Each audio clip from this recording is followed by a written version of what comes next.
Hey y'all, it's your friend D, and in today's video, I'm going to share with you how I make my stop motion videos. Several of you have been asking for this, so today is the day. For any of you out there who don't know what stop motion is, the best way for me to explain it is taking a series of pictures and playing them at a certain speed to make it look like a object is moving. So to further help with my explanation, I made an old school flip book, and this is just a bunch of paper. And each page has a stick figure drawn on it. And I made mine very simple, but you can see his arm changes on every page. And if I flip through this at a certain speed, see if we can get this to work, it looks like he's waving. So this is done with paper, but for my stop motion, I do it with photographs, and I usually do it with my doll. So to take my photos for my stop motion, I use several very simple tools.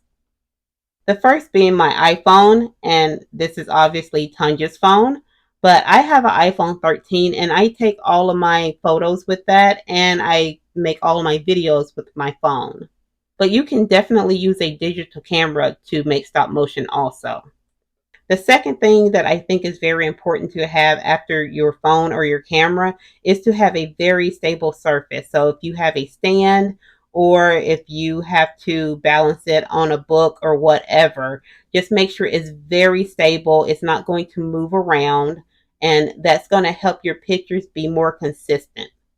And to help me be more consistent from picture to picture, meaning I don't have to touch my phone as much and risk moving it, I use a remote shutter. And I honestly don't remember what this came with. Maybe my ring light, but it works with my phone great. And whenever I want to start taking pictures, instead of constantly touching my phone, I just hit this button and it snaps pictures for me. And the next thing that you definitely need when making stop motion is a subject. And usually mine is Tanja, but you can use anything. I can even make stop motion with this makeup here. So now that you have your subject, the next thing that I feel is important is your lighting. That doesn't mean you have to go out and buy a bunch of professional lighting. If all you have is a ring light or your window and you're getting good sunlight, use that. Just make sure that your subject is well lit. And the last piece of equipment that I use in my stop motion is poster putty. This comes in handy when you don't want items to move, and when you're dealing with small items and you have big hands, you can accidentally knock things over. And I have a few videos where it was very noticeable that an object moved in the background because I hit it and didn't realize it until I went into the editing process. So all of these items on the shelf on the top, I have put down with poster putty just in case.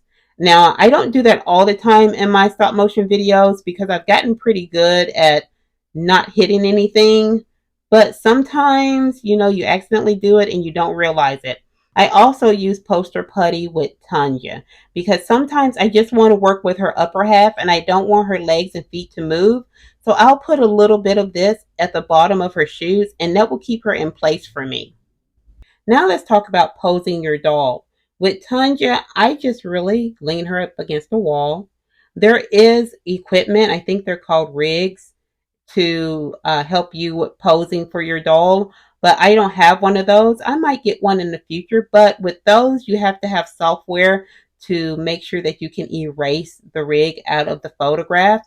So I just like to do it really simple. I lean her against the wall, and because Tanja has really big hair, her hair is actually the only thing touching the wall, and it gives her the illusion of standing straight up, and I can actually put my hand behind her and she will cast a shadow, and I think that really helps with the illusion that she's standing on her own.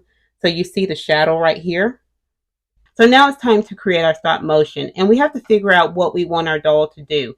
If I want my doll to do a simple hand wave, I go and I'll do it in front of the mirror myself, and that way I can see what my arm does, what the rest of my body does while my arm's moving into that wave position. And then I'll come back and I'll play around with the doll and see what looks best. And also at this time, you might be tempted to just go, oh, up, up, up, and that's it. So that's about 3 different pictures. And depending on how smooth you want this transition to go, I would suggest you take more pictures. The more pictures you have of a movement, the smoother it's going to look in the video. So instead of having Tanya go from this position to here and then up, it could work, but if I have her do micro moves, maybe I'll have her swing her hand in just a little bit, and then that would be another movement. And maybe I'll turn her wrist just a little and lift up a little more and a little more, and so on and so on. And I like to have her swing out because that just looks better to me on film than having her go straight up. So, like I said, it could take anywhere between 3 to 20 pictures depending on how smooth you want this to look. So here's a video that I did a few months ago, and her movements in this video were so smooth, and I think that's because I took so many photographs. I took well over 100 photographs just to do this little 30 seconds of movement, but because I did that, I had a better video. And here I'm slowing it down, just the wave portion, and I think I counted 32 or 33 photographs just to make her wave. So this took a long time to put together because I took my time just doing each individual move. Once I'm done taking all of the photographs for my stop motion, I just import it into my editing software. And as long as your software allows you to change the speed of your video, you can edit your stop motion in that. There are apps that are made specifically for stop motion, and I have been playing around with a few of them, but I just use my free Filmora app, and I have been doing just fine with that. Here's what Filmora looks like, and once I select my photographs, I'm going to zoom in at the bottom and show you the options that I'm giving. You can see that the first selection is for your speed. So once you tap that, now you have this slider and you can slow it down or speed it up. And for me personally, on this app, I find that anything above a 5 tends to look unnatural. There are some occasions where I've went up to a 6, but there's not many that I'll do that. So I try to keep it between 4 and 5 for my videos when I'm using this app. So in trying to improve my stop motion, I've started using stop motion apps, and I'm still playing around with them, getting used to it. And this one is called Stopmotion. And if you look on the left side of your screen, there's a little settings wheel. And if I click that, it brings up the slider to change the speed. So I'm still playing around with this app, and so far I really like it. There's a lot of tutorials on this app to show you how to use it. So I've just done this little chip clip video just to kind of play around with it.